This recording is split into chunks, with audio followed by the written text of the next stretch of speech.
introduction and introduce herself. Thanks, Kristi. Hi, everyone. I'm Emma Renards, Communications and Education Coordinator at BiSocial Canada, which is one of the delivery partners for the BC Social Procurement Initiative. Really great to see everyone here and really looking forward to this, what I'm sure will be a very engaging conversation. Great, thank you so much. And before I introduce our speakers, I'm just going to provide a little bit of background for the BC Social Procurement Initiative. It's been in operation for about 2.5 years, and it's really looking at how to improve the health of communities and the strength of economies across BC by changing the culture of public sector procurement. And so we're really working, as a community of experts, of procurement staff, of politicians, and local government representation to really look at how to achieve procurement into measurable social value benefits. So really excited about that. And when organizations and the membership is open to local governments, to First Nations and other public sector buyers and purchasers, such as school boards and hospitals and all those kind of folks, they have access to a whole bunch of information and resources and support to help mobilize and think about how procurement can help achieve community benefits. So there's best practice examples that are provided that let you see sort of what's happening in the communities around BC that are doing and advancing social procurement, and as well as across Canada and other parts of the world. There's templates and guides. We try to look at how to take the heavy lifting, really provide a lot of resources and help organizations to do this work and walk alongside. So a lot of developed templates and guides with consultation and support. So actually working directly with to help test and pilot and figure out the best way to integrate social value. We provide training both for members and non-members, as well as directly to full organizations. So there's kind of like open training and then organization specific training. And then anytime we have a webinar like this, or many of the others that we've done, we put it into the webinar library. So it's a really robust resource library that's there and available. And so we also do, a regular community of practice. So people who are implementing community benefit procurements are engaged in a bi-monthly community practice where they really talk about what they're seeing and what are the ways to build a strong best practice. We do support to engage suppliers, and we're developing and about to launch a standardized yet flexible impact measurement framework that all the members within the initiative and their suppliers can measure on.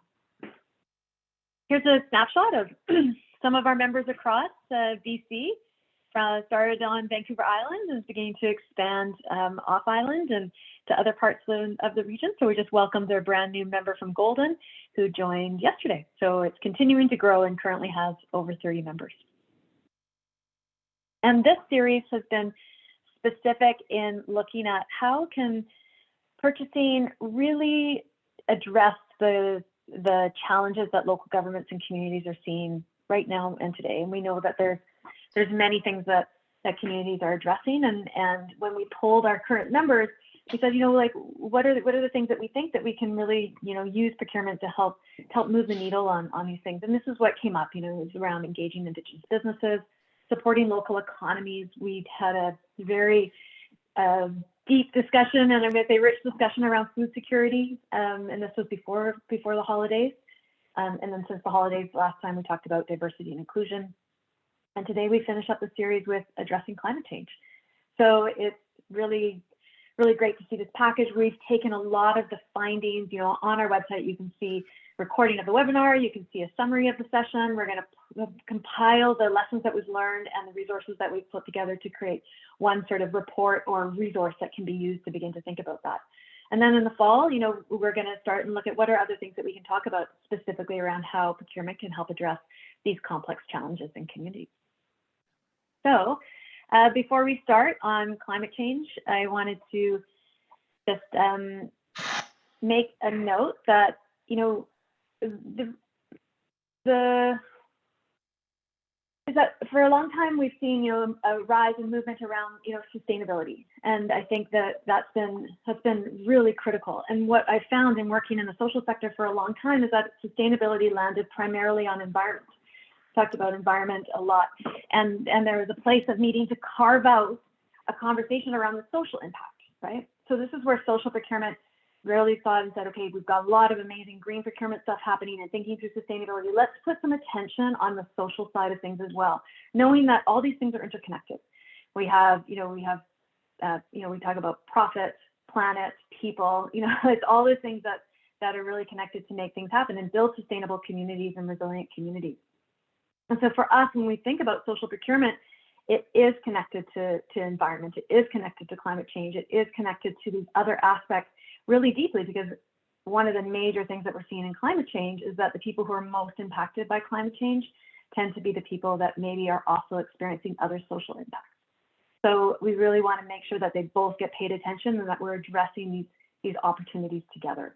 And so that's why we're really excited today to have our two speakers who are going to talk about what's happening in terms of their spheres of knowledge and networks and community, and how they're working to advance and use procurement and see what's happening in procurement around climate change.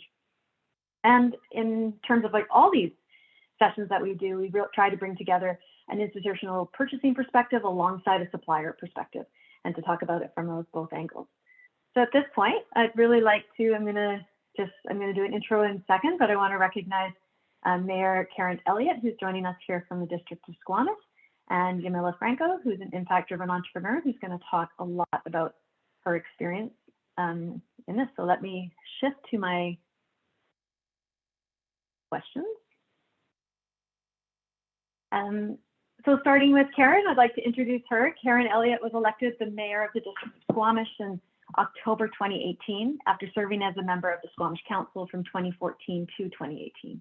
She moved to Squamish in 2012 and decided to run for elected office because she quickly realized the significant opportunities and challenges that lay ahead for Squamish as it experienced significant growth and big city pressure, despite its small town feel.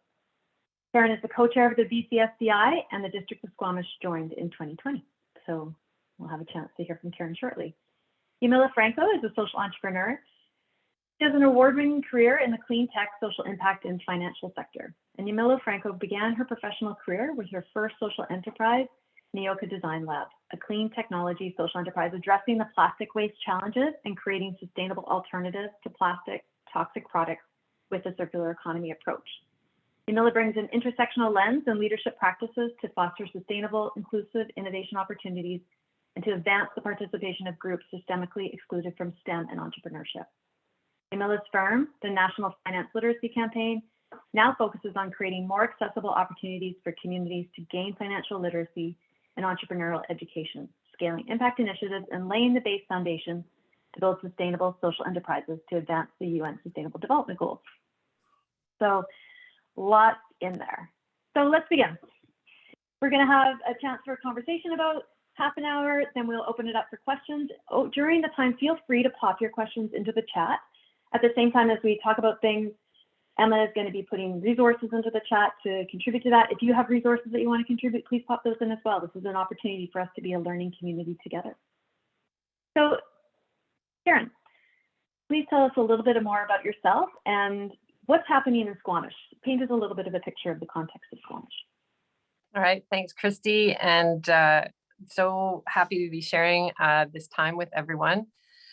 So I did move to Squamish in 2012, and Squamish territory has been my home, where I'm also raising my daughters with my partner, Sean. And some days I think raising a 14-year-old is harder than the job of mayor, but you know, it all brings perspective. I think to paint a picture of Squamish, we were quite a quiet place to live right up until 2010, when the Olympics came to Vancouver and Whistler and the highway was upgraded. And now within 45 minutes, people can be in the city.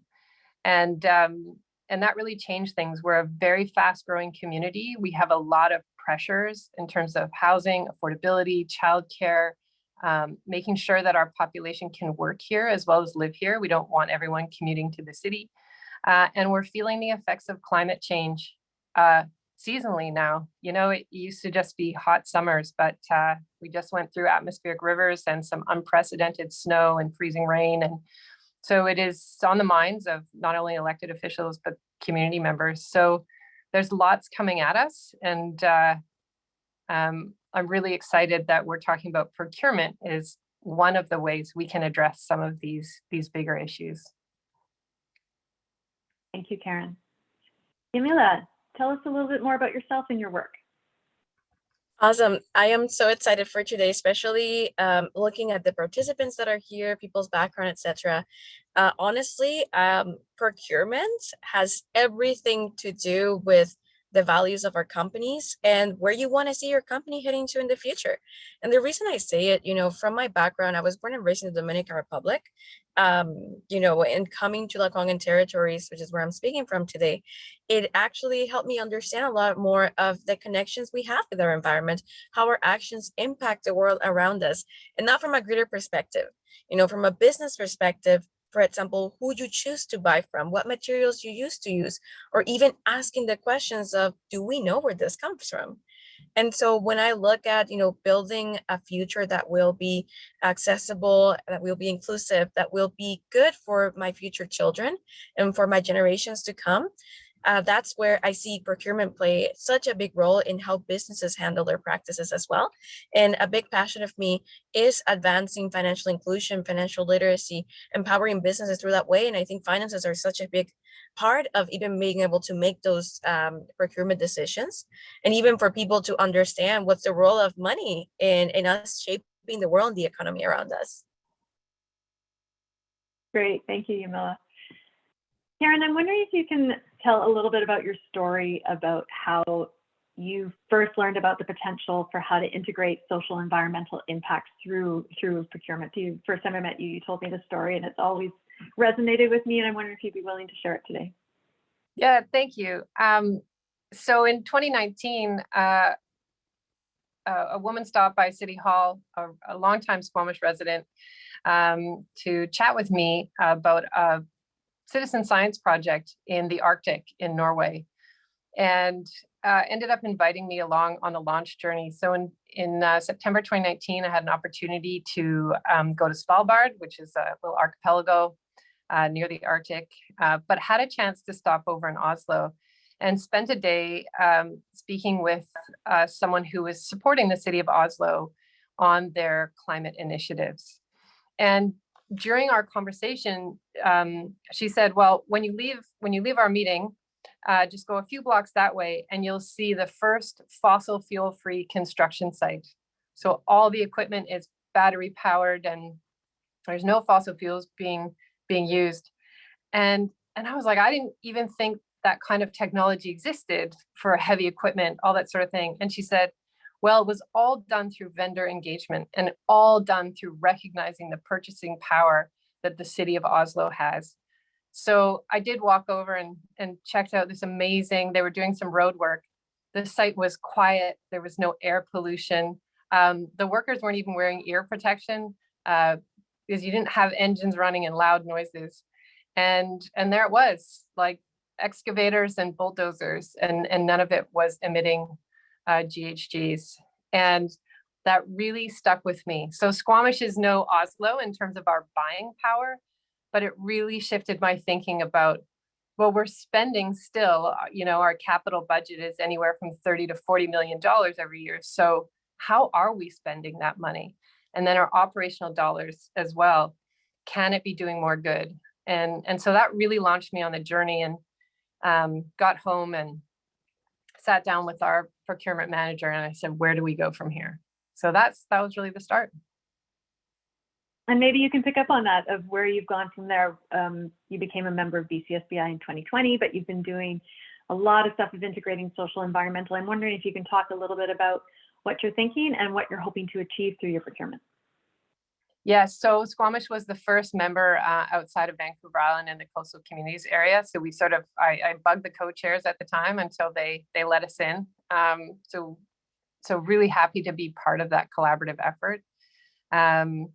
And it's, and I think being part of the initiative for me is about really elevating that collective spend, right? Understanding how we can all learn from each other and not reinvent the wheel.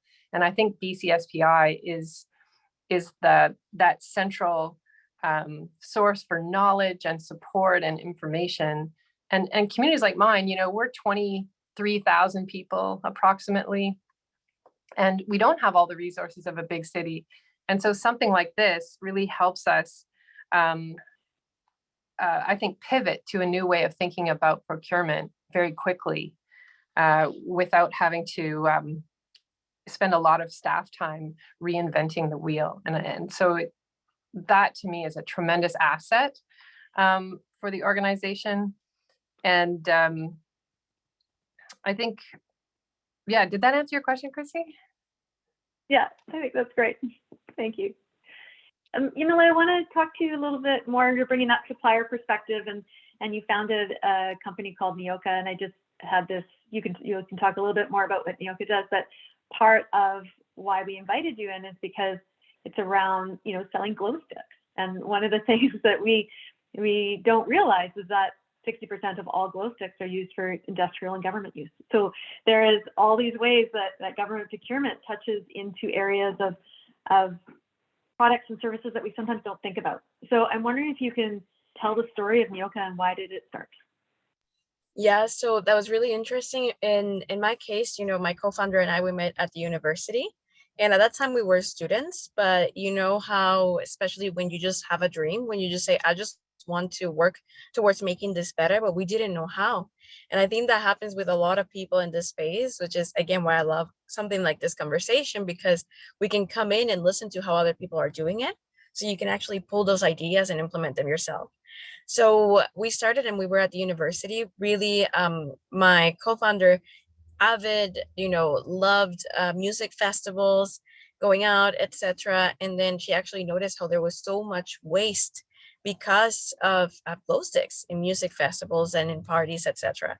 And then on top of that, we actually come from a science background. So when you really look into not just the plastic waste, but the chemical waste that is produced, and then the waste and the impact of even making the glow stick itself. It's made of plastic, which means there had to be a resource extraction. There had to be petroleum involved. After the glow stick is broken and it's degrading, now you have toxic chemicals leaking into the environment. So it's not just a glowy thing that we use for an hour or two. It's something that once you use it, it impacts, hundreds of years down the line, the marine life, the soil, the acidity, everything. And I was very intrigued and also amazed by how something so simple could actually lead to so much impact in different areas. Now, I could even tie that to the economy, because if you look at plastic waste as a whole and how, the fact that there's so much waste, and now you have waste leaking into the oceans, and then you have animals and fish being affected. How does that impact aquaculture, for example? Or what about fishing communities? And now that is that circularity and that circular economy aspect where we're not just looking at, oh, it's just a glow stick. We're looking at what does it impact every step along the way. And honestly, we are losing more money than what we're making as a whole world for not thinking in that way. Because if you look at how our decisions impact other economies and local economies as well, we pay for it one way or another. And so where did that came to be? I have to give the credit to my co-founder for finding this problem. And then for me, I was very entrepreneurial. I am very entrepreneurial. And so I wanted to build a business and scale it up and grow it and say, how can we take this out there to the world? Because it doesn't need to be just a school project. It can actually, again, serve different countries, even back home. And honestly, I'm from the Caribbean. We party a lot. I just imagine all the plastic waste going into the ocean and the beaches as well. If I could do anything to change that as well in my community, then that would be worth it. And so that's how that started. And I just mentioned circular economy, and I want to clarify for people that haven't heard this term before. If you look at our economy right now and just the process, even think plastic as the example, you usually have one start and one end. The start tends to be where it's produced. It ends in the landfill. And then it has to be maybe recycled. Maybe you wait for it to degrade in, hundreds of years, but it's very linear. Now, circular economy is looking at not just the reuse or the recycle piece, but can we use the waste that is produced from our materials as a resource for something else? So now we're giving life back into the product itself. Now you can implement the concepts of circular economy, not just to a product, but also into our financial decisions. And it goes again to, if we look at problems as a whole, and you were to branch out, what are the areas and spaces that are impacted the most? That's where you can now make decisions to close the loop, basically, is what we say. So instead of having so much waste of money, of resources, we're going back to where we started. Thank you. Thank you. I'm wondering if you're thinking about, your work as Neoka. I'm wondering if you can make, and from your other work, because you work with your social entrepreneur in a few different sectors now. This is a chance to give some advice to any participants who might be on the call today around how to connect the products that they're doing or the services they're providing that do help address climate change into local government purchasers and institutional purchasers. I'm wondering if you can tell a little bit about what you've learned and any thoughts or advice around that. Yeah, absolutely. When at first, I actually could not make the connection. And what I just talked to you about, how it impacts agriculture, etc., I didn't see it that way. It actually took me years to really start seeing the relationship between the things that we did. And it's also a way of thinking. It's a way of living and seeing the world around you. And so one thing from a business perspective, there's a social perspective where you can just surround yourself with people that speak this language and that look at the world in this way. That will be an easy change of life. Well, I say easy, COVID time, maybe not so easy. But say, for example, if you're looking at your business, a lot of people are already doing amazing work in their businesses, but they just don't know how to identify it or how to amplify it. Now, a way to do this that I found helpful was if you were to find a standard that you looked up to, say, for example, a B Corp standard, and then you can use the B Corp standard and a B Corp model to use that to diagnose your company and your work. So now if you look at, what makes this company a B corporation? Is this a social procurement? Is there, etc.? Is it this? And so can you look at what you're already doing in your organization that might be aligning with those already? And you can also find the gaps. So if you wanted to be in that space, if you want your company to support that, then that would actually help in that area. Now, just on the other end, imagine, for example, if you want to advance sustainable development goals. Well, you can actually go and read at the goals in the UN website, and it gives you clear examples. But not just that, there's the United Nations Global Compact. You can actually join a community of businesses that are committed to advancing that. And there's clear, not guidelines, but because it's flexible, right? If you set a guideline in say, today's Canada, that won't impact the same, it won't apply to, say, India or the Dominican Republic. So you got to be flexible, but at least you can see how it's being implemented, understanding that that is what is needed in that community and in that space and time. Thank you. Yeah, and one of the conversations that we had earlier when we were preparing for our conversation today was around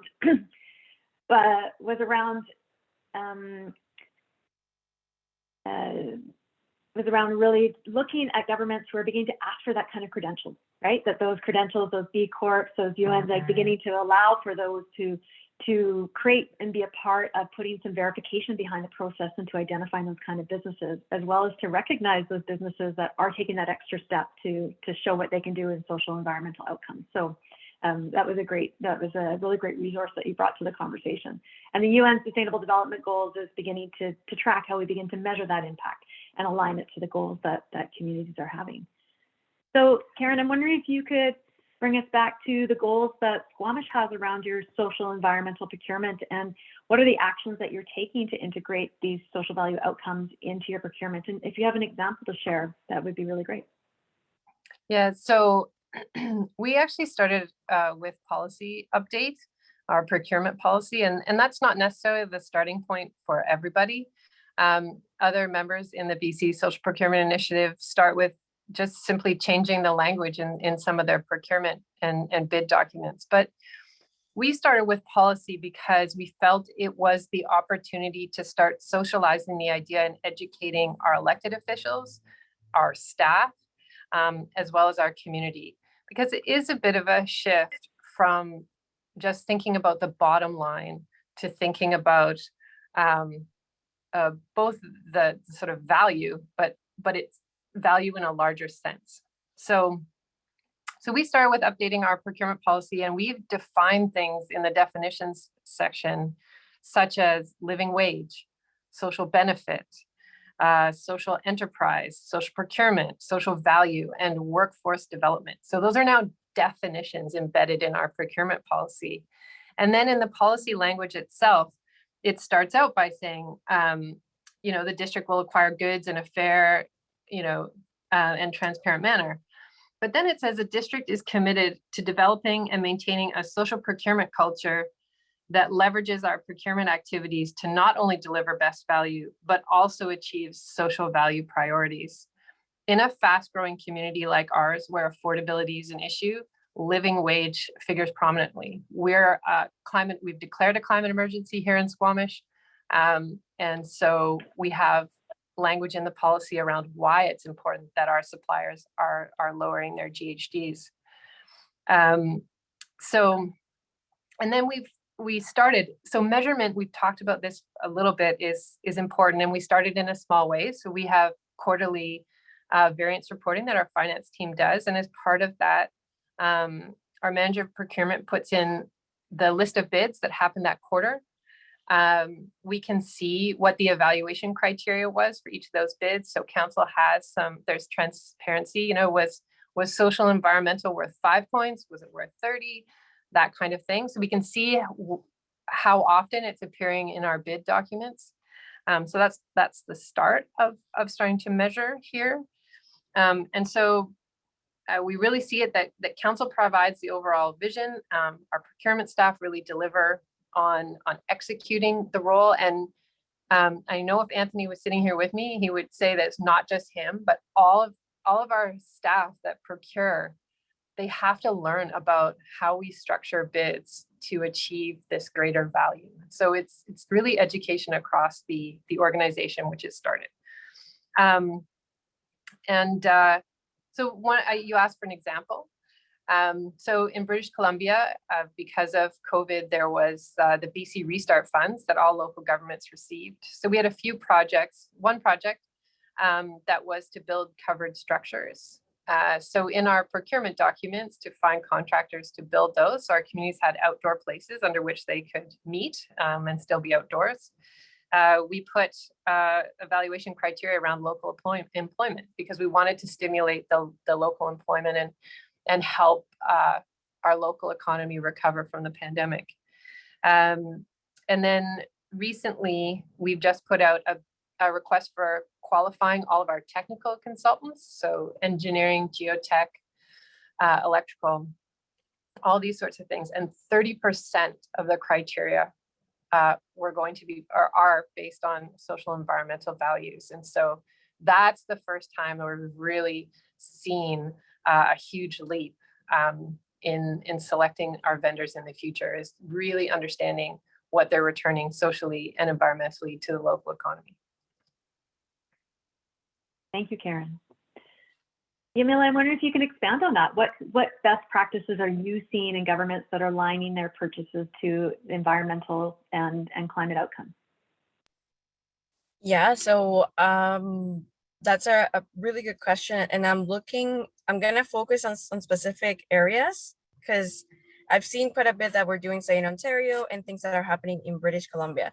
So when I look at certain initiatives from the government, I feel like, or I see that there is a focus in bringing awareness and understanding. So I'm going to use it as a case of diversity and inclusion, because we know that diversity and inclusion has also can lead to more creativity, more innovation, solving problems that matter to those communities, which a lot of times are linked to also, say, climate action or to the environment, etc. But if you look at the government itself, if you look at the funding that is being directed, a really good way that you can make sure that it's part of the culture, or that companies do keep things in mind as well, especially if it's a new concept, is when you look at the funding that you're providing and you have certain standards within your funding itself. So instead of leaving it as a level playing field where anybody can come, any type of company, you have specific pockets of funding that, say, actually reward companies that are reducing greenhouse gas emission, or reward companies that have more gender diversity as well, even in the executive team or in the founding team as well. Or if you look at funding and how I've found that the government is relating to Indigenous communities as well. I know that that's a touchy topic, but I do, at the individual level, I have met a lot of individuals that do care and that are taking the time and implementing principles of learning and listening and approaching. And so I know we're talking about government as a whole organization, but my main focus is if we want to bring change and have impact at a local level, you need to have people that are connected to those local communities. And so, when it comes to representatives at a community level, at a municipal level, etc., the fact that you have people from the municipality that are with the rest of the people, right, that are getting to actually understand the communities that they're impacting. And so I know it's a short answer, but Karen, the reason is because you actually shared a lot that has a lot of value. And in fact, that those are really great examples. I link it to business and I really focus on the funding side because that also drives that behavior, right? Even if companies or people don't understand, why do you need to have diversity? Why do you need to care about this? If the government starts asking for it in the funding they're providing or in their policies, they're going to at least start asking questions and wonder, how can I align myself with that? What can I do differently? Why is this important? And can I just want to build? Yeah, jump in, Karen. Yeah. And I think that's one of the key things. So when we look at potentially working more with social enterprises, we do have to do that vendor engagement so that social enterprises aren't intimidated by bidding on local government contracts. So we also have to simplify our process, I think, and that's something that is still on our to-do list at the district, but we have to create opportunities for learning so that our vendors know how to bid on our contracts, that we simplify the process as much as possible so they're not, jumping through, 20,000 hoops for a project that's worth $25,000, right? So there's education both ways. So if I want Yamila's company to bid on a contract, I have to make sure she's ready to bid on that contract too, so that we see the value we're each bringing to the table. So I think that part about vendor engagement can get lost, and it needs to come up in the conversation as this becomes more widespread as the way to spend public dollars. Yeah, and you talked a little bit about that piece of like your market signaling, right? As we can see that governments are beginning to ask for different things, they're creating market signaling. And then there's that piece of saying, okay, these will be required and there's some lead time, but we're going to help in order to achieve that. We're also going to take a look at our own processes to allow for those organizations and companies to be able to respond in that fair, transparent, competitive manner and be able to upfront their social and environmental values. So it sounds like that together is really key. Yamila, did you want to add anything to that? Just one last thing is something that I noticed, is I know we're focusing on the good, but something I noticed that I wish I had before, or that I know other entrepreneurs will want to participate in social procurement, is some form of liaison as well. Because Karen just spoke it really well, is you have to understand both parties. But what if, for example, culturally, one of the parties communicates or shares or reports differently? I know we have standards, but how are people going to find out? Say you want to buy from more Indigenous businesses, how are you going to reach out to Indigenous business owners? And maybe the things that you value are different than their set of values and how the company was built. And so I think that there is a need for a liaison, and for that understanding, like Karen mentioned, is not just one party. It's not just, I'm just going to bid on the government. It's also that they need to understand the community that they want to obtain that procurement from, if it's social procurement. Yeah, and we talked about, there's that engagement piece, and this has come up repeatedly with the food security. It's talking about engaging your food producers in your community, with Indigenous engagement, engaging and putting the time in to build relationships. That there's a lot of relationship building, which is, again, a shift from sometimes the traditional practices of procurement. And one of the things that we've talked about that's come up, and you mentioned it earlier, Yamila, is around what is the role of certifications, what is the role of sort of externalized verifiers in helping sort of not only make connections and prove value, but also to reduce any chances of social or greenwashing. I'm wondering if you can chat about that. Yeah, that's really good. Honestly, I feel like greenwashing is a fashion now. See, I was actually, I just got a Starbucks coffee from a friend, and I was thinking like, oh, like I've seen Starbucks mission and vision, and at least on the corporate side and what they say. And I was wondering, well, is there greenwashing here? Is there, and I question that from companies typically too. So when you look at certifications, so for example, if you're a certified Indigenous owned business, I feel that that works as that liaison that you need as well to connect those businesses with the procurement opportunities, say with the government, for example, if you're a women-owned business, LGBTQ-owned business, etc. And so it is an easier way for not just the government, but I'll open it up. If your business, if your organization is looking to buy from anyone, and again, you want it to align with your values, it's pretty much you're accessing a marketplace. Now, that marketplace, what I also appreciate is because if you have a trade show or if you're trying to connect with someone from a specific community, what I always say is build that relationship. You know, if you're buying or if you're selling, you need to build that relationship. And when you go into smaller communities like that, it is easier to find something. And then when you build a relationship, you're looking at something that's going to be long lasting. It will take longer upfront, but it can be long lasting. Now, examples of certifications, you know, I talked about B Corporation before. There's actually businesses that their mandate is, or their goal is to help other businesses get certified. You know how I said you can do an internal assessment. It's also great when you bring an external person to diagnose your company and you can say, this is what we want to be advancing. You know, how do you measure it? How do you track it? So you can also fall in those categories. And then finally, what if you don't have a certification? Well, you know, if you don't have one, of course, at the end of the day, what matters more, I think, is how you tell your story too. And how you tell your story, how you report on your impact and what you're doing, that also sets you apart. Because I know that for some people, certification can be inaccessible just straight off the bat, or some do require for you to be in business for a few years, or maybe you just don't have the data yet. But, you know, again, just understanding that impact itself is not really about having the certification. The certification is a byproduct of impact. So don't just think that you need to be certified to have an impact. No, you need to make an impact regardless of whether you have a certification.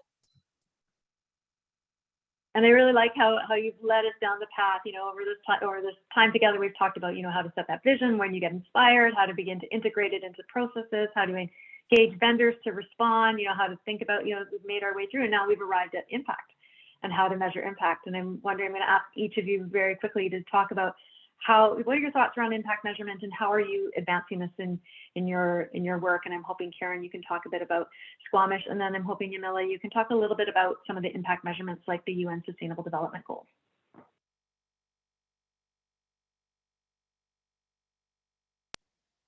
So I think it spoke, you know, our first step was just to make it visual so that we can see where the social procurement is being used in our bid documents. One of the things that is underway at BCSPI is that we're working with Royal Roads University to come up with a measurement framework that all the members would be using so that we can understand our cumulative impact through our annual spends. And so Squamish is part of that pilot project. So there's an initial framework, and our procurement manager, Anthony, is working with that.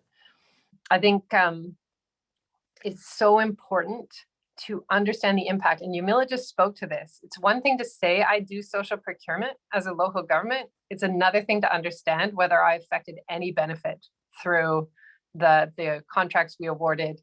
And so those two things have to come together. And I think Squamish is right at the beginning of its journey.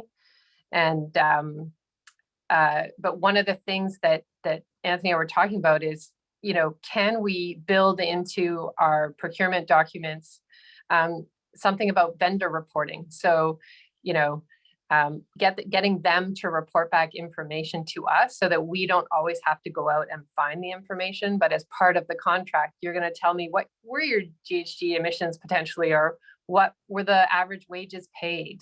How many people were local? Did you support workforce development through apprenticeships? Did you, you know, bring in any Indigenous owned business?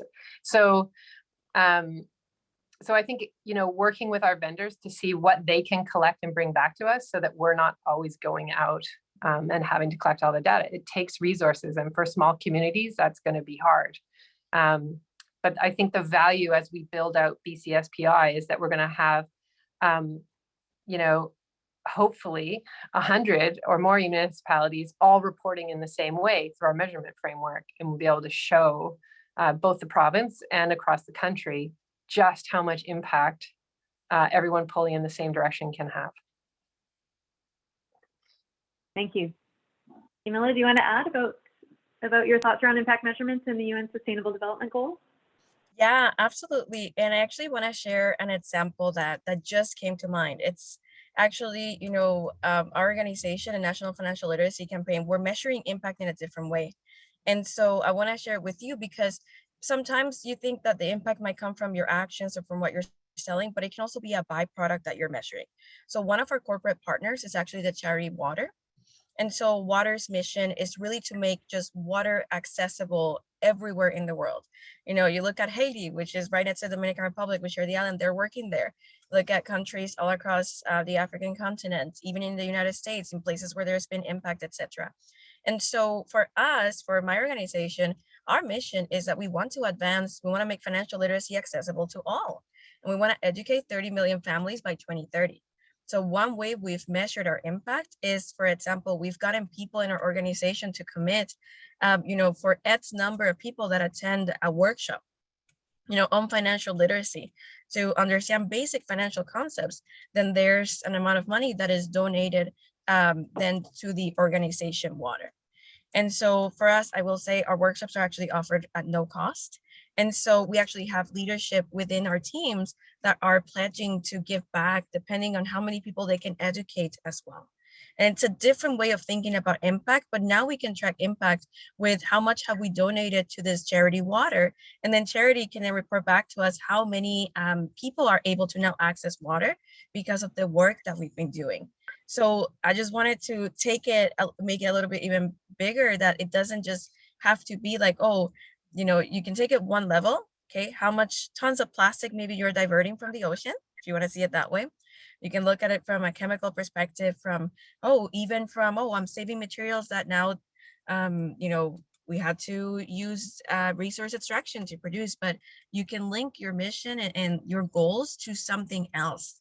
And I think a lot of people I've met that they get stuck sometimes in the idea that, if I don't have an impact directly with my company, I don't see how my mission can impact anything. You can align yourself. If you go to, say, the UN Global Compact, you can find companies that are doing amazing things, organizations with missions, etc., and you can align yourself with them and support that cause. And that's another way that if you don't see how you fall within this space, but you want to support, you can still support and move forward. So I wanted to bring that in because Karen reminded me of that example too. Thank you, Yamila and Karen. I'd like to provide an opportunity for anyone who's here to ask a question. We have about 10 minutes for questions. So if you have something, feel free to put your hand up or put it into the chat and ask away.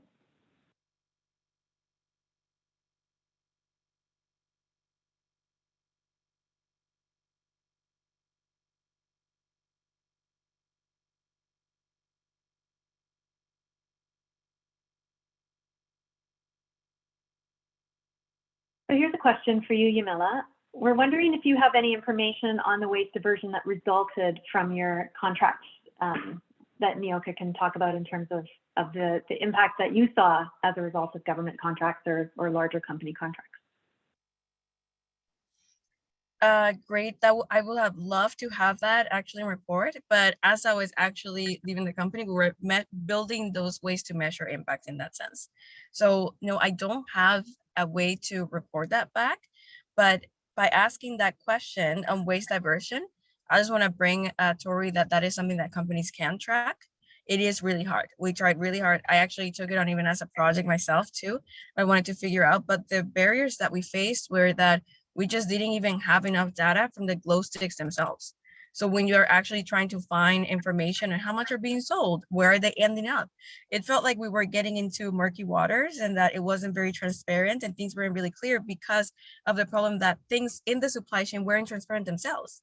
So we actually found it really hard to track how much waste is even being produced from the objects we're trying to divert from the landfill and from the oceans themselves. So my answer is no, but you will probably find the same barrier too. And it's because it is not required for a lot of things to be disclosed or even tracked. Thank you. Karen, here's a question for you. Can you say more about how you engage and educate your municipal staff so that they're driving more carbon and sustainable options into their procurement? Yeah, that's a great question. So one of the initiatives we're working on right now is our P card. So the credit card that our staff would use for smaller purchases that don't require going out to tender.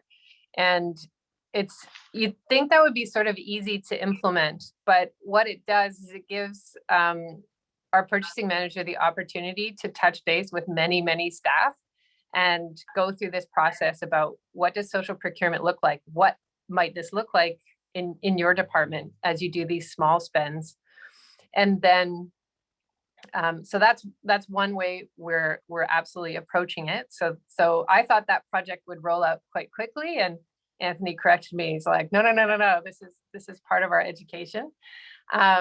And then the other way is that Anthony works very closely in building up the documents, right? So we start from what do you want to achieve? And then build the document from that.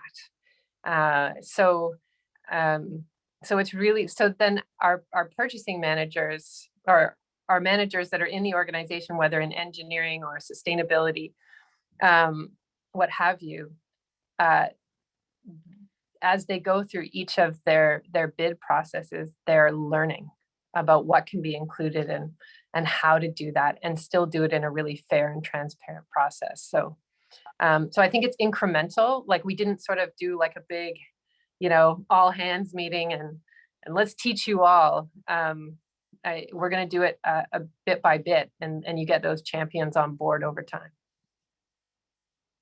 Yeah, and we see that the best way to provide engagement and to start creating a culture change is to implement, to learn, to share, and to move forward. And that it's not always perfect. We've had a ton of learnings across many members around how to do it, but in the doing becomes that way of educating and engaging and supporting staff to do that.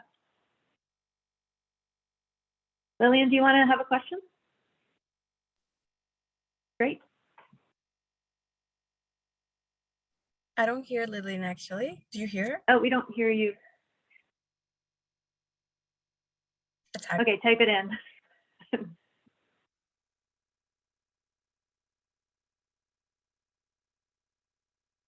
We have another question, but I'm going to wait to have Lillian put hers in so we can respond to it first. All right, a question for Karen. What have been some of the limitations in implementing better sustainable social procurement practices and processes?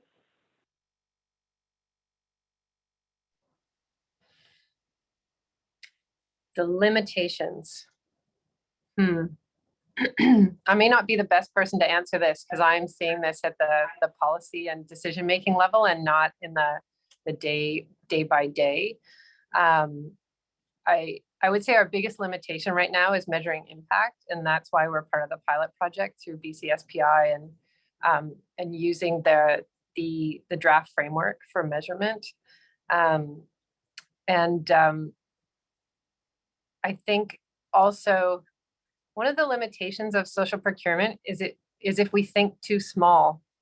And so one of the things, if you're part of a metropolitan area, I think of the power that Vancouver, Burnaby, Surrey, all of our metro communities have, the billions they are spending.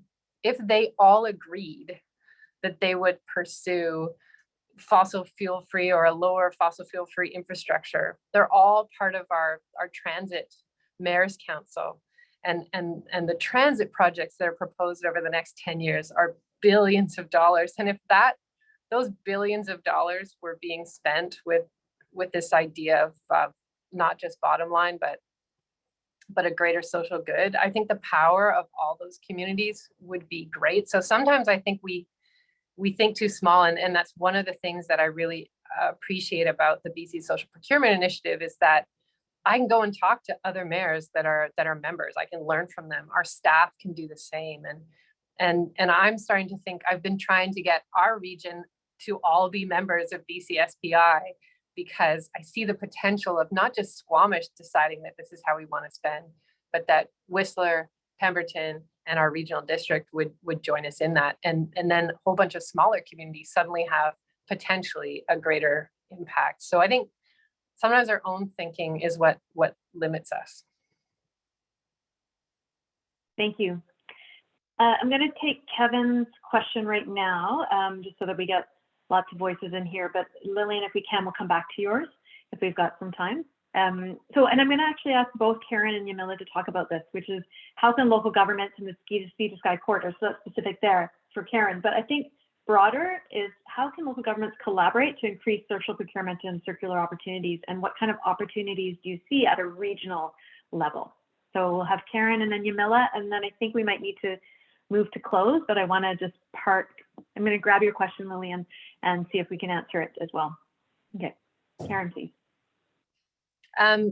One of the things I think about, is that we're all going to have to electrify or green our fleets over time. And so I have quite a small fleet. Whistler has some, Pemberton has some, the regional district has some. But I wonder if we combined that, if we understood each other's needs and pursued that in a social procurement kind of way. We've partnered with the municipality on the North Shore to buy firefighting equipment.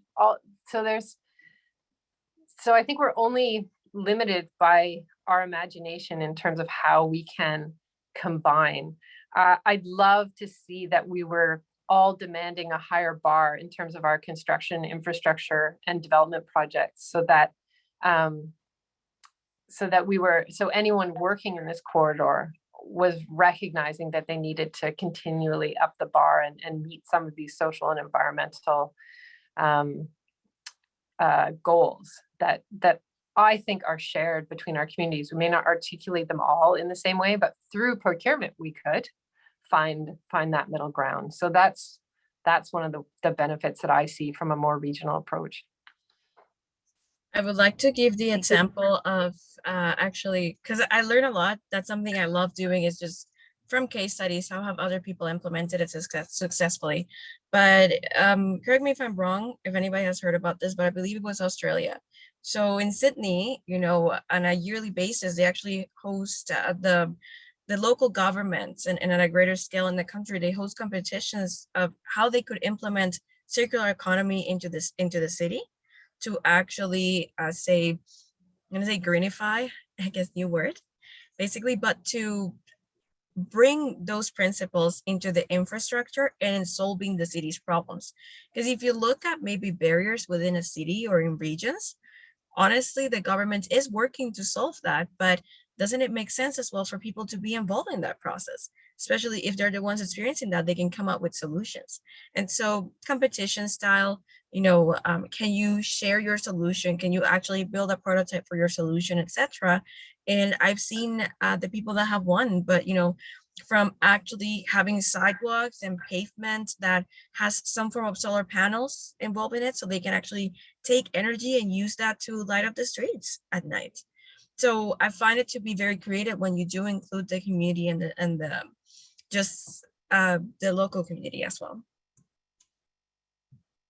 Thank you both. And as I put into the chat, we're getting, as the conversation deepens, we're getting great questions coming in, and there's some resources that we can provide. There's, upcoming sessions and webinars and training that digs into some of the questions and answers that, but we'll provide a fulsome response to the questions that we weren't able to get to today, because I'm conscious that we all are coming to 5 minutes until the session is over. So just wanted to say I appreciate, noted, and we will continue to deepen the conversation in our follow-up. So as our final question to Mayor Elliott and to Yamila, which is, we like to really always talk about, theory to process and then to action. And so let's end with action. For the participants, what is one action or next step that you think people in this session could take right now to advance social and environmental procurement?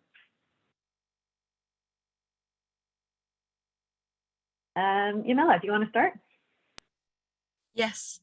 So my one action that I feel people can take is, could you actually, so say if you're going to go into your lunch break or you're going to see with your coworkers, can you actually bring some of the things that you've learned in this conversation to your coworkers as well? Because action in many cases also starts with culture. And I know that it's very difficult when you're working somewhere. Maybe it's not like a whole valley of the organization and you want to bring change, or you want your organization to be part of the change. We need to start with culture, internal culture as well.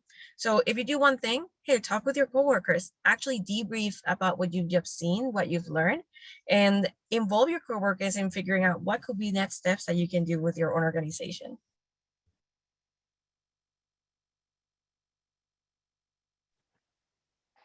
Thank you, Yamila. I think sort of the one concrete thing is to start shifting your thinking away from the bottom line, and then go and read your procurement policy. To me, it started there. When you see the difference, the sort of before and after, and be familiar with that policy. And it's, I mean, this whole thing is called the power of purchasing, and I think we think too small. And so if you know your policy purchasing today, or your purchasing policy today, and think about its power to do more. And that's in all of our hands. And that's a really easy first step. Thank you both. I just want to express huge gratitude for everyone taking their time to have this important conversation, and for people who are thinking in these new ways or trying to integrate, you know, a changing world into systems that are designed in a world that didn't have the challenges we're facing. And so it's, you know, it is an incredible thing to see how we're changing, we're thinking forward, and we're asking the systems that support to also change along and create the world I think we all want to live in.